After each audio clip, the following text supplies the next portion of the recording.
Be nice to think it was in with a shout, our Charlie, of getting out. I'm going to say 50-50 on this one. You know, we've let some absolute monsters out of prison. Yes, he has been disruptive in his time. It was all discussed 2 years ago, there or thereabouts, at his public parole hearing. So Charlie wanted this parole hearing to be public. His legal team have argued, give the public a better understanding. Home Secretary, I believe, has stuck her to Penathin. He has violent tendencies, and a public or another public parole hearing, them tendencies might come out.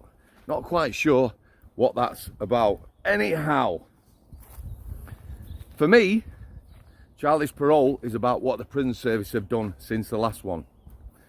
We know last year, sometime I believe, a lifer, a young pup, 35-year-old creature, rushed him and he gave him a few digs.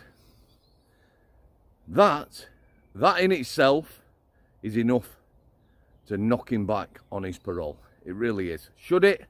No, I don't think it should. It should be about the prison service, what they've done for him. His personal officer last time, a lot of people miss this, said he had a good working relationship. I spoke to a lot of officers who dealt with Charlie Bronson. People at the pointy end, getting kitted up to fight him and the like. And people who found him to be, you know, an intelligent guy who you can get along with. It depends what prison you're at.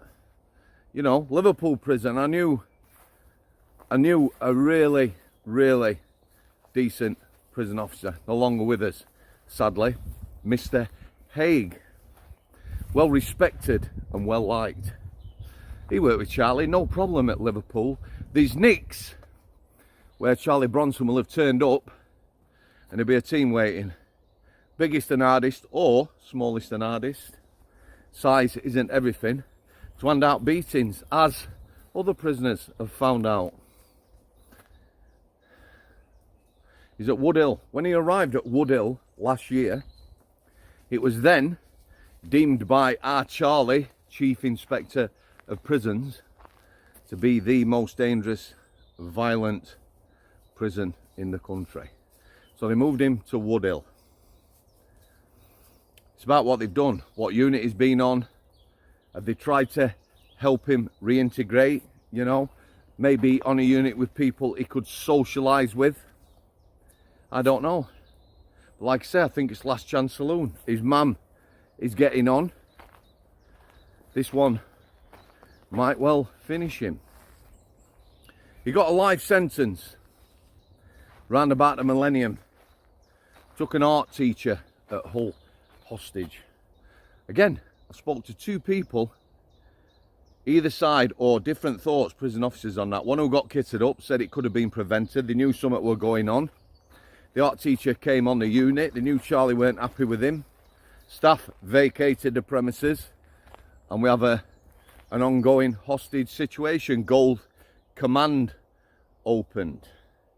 See, incidents like this are managed from prison service headquarters, the Gold Command suite.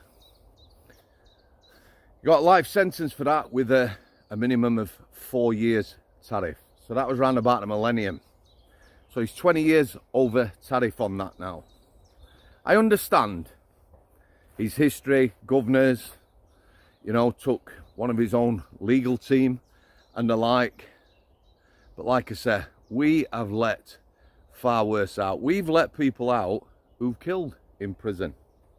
Broadmoor, point and fact, Robert Maudsley, now at Whitemoor prison, and Cheeseman at Broadmoor killed a creature, a beast. Cheeseman got out. We've let some of the worst offenders, given them parole.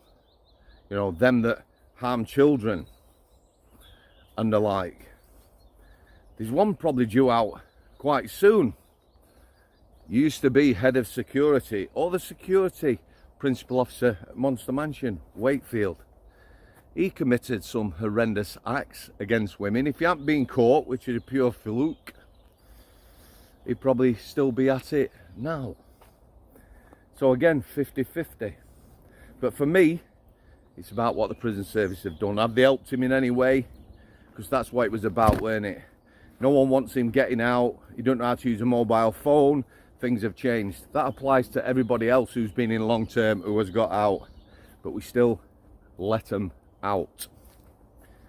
Like I say, some absolute monsters walking our streets.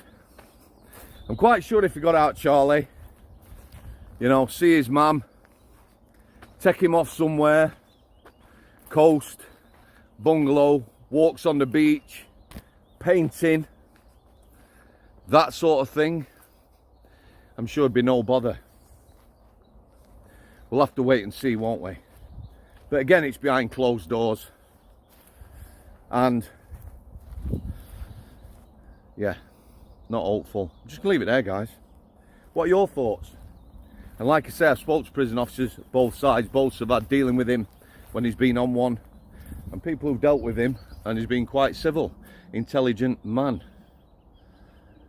Both, even the lad who had no liking and said he should never get out, had to admit at times the way being treated had led to some of his behaviours.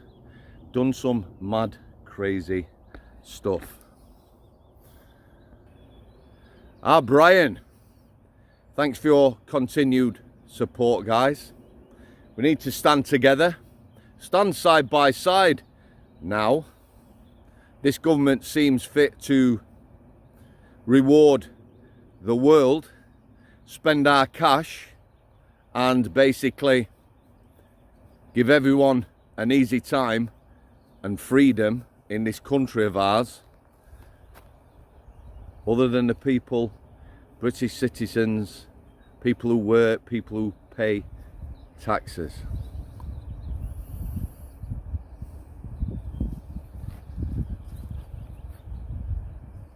God bless you all.